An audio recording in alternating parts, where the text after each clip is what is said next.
안녕하세요. 고민을 들어주고 해결해주는 고민해결사 고해성사입니다. 구독과 좋아요 눌러주세요.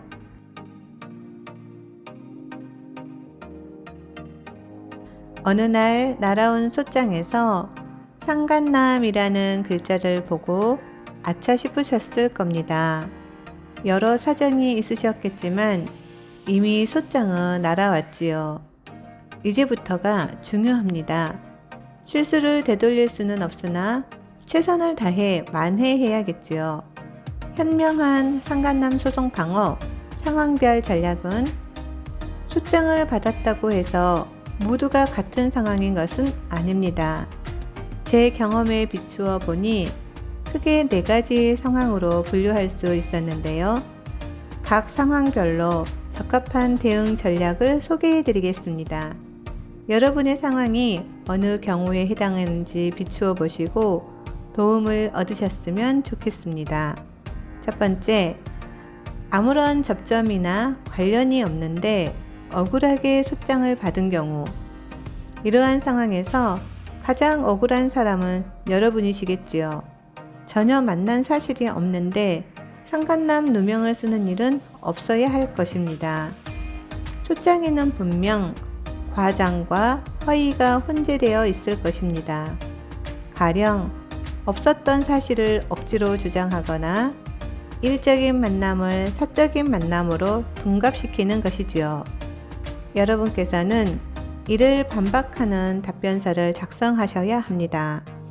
하나하나 짚으며 철저히 항변해야 하는 점이 상간남 소송 방어의 핵심입니다. 두 번째, 상대방이 미혼으로 속여 교제한 경우. 부정행위로 불법 행위가 성립되기 위해서는 유책성과 고의성이 충족되어야 합니다. 쉽게 말씀드리자면 실제로 만남이 있었고 상대방이 기혼자임을 알고 있는 상태여야 한다는 것입니다. 즉, 상대방이 미혼이라고 여러분을 속였다면 소송 자체가 기각됩니다. 여러분도 피해자이기 때문이지요.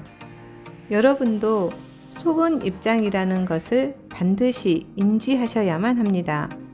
괜히 이축되어 제대로 된 상간남 소송 방어를 하지 못한다면 억울하게 누명을 쓰는 일이 생길 수 있습니다.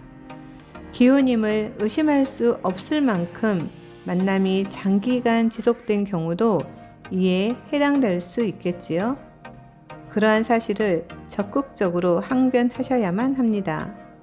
세 번째, 상대방이 유부녀인 줄은 알았으나 곧 이혼할 거라고 속인 경우. 안타깝게도 이 경우 소송을 기각하기는 어렵습니다. 그렇기에 위자료를 최대한 감액하는 것이 목표가 되겠지요. 만일 상대 부부가 이미 별거 중에 있었다면 부부 관계 파탄의 직접적인 원인이 되지 않았음을 주장해 볼 수 있습니다. 또한 상대 부부가 이혼을 하지 않았다면 외도의 깊이가 부부 관계 파탄에 이를 정도로 심각하지 않았음을 호소해 볼 수도 있겠지요. 네 번째, 상대방이 기혼자임을 알고 교제한 경우. 마찬가지로 위자료 감액이 목표가 될 것입니다. 위자료 산정에는 부정행위의 정도, 기간, 경위는 물론 여러분이 지금도 만남을 지속하고 있는지까지 다양한 요소가 영향을 미치게 됩니다.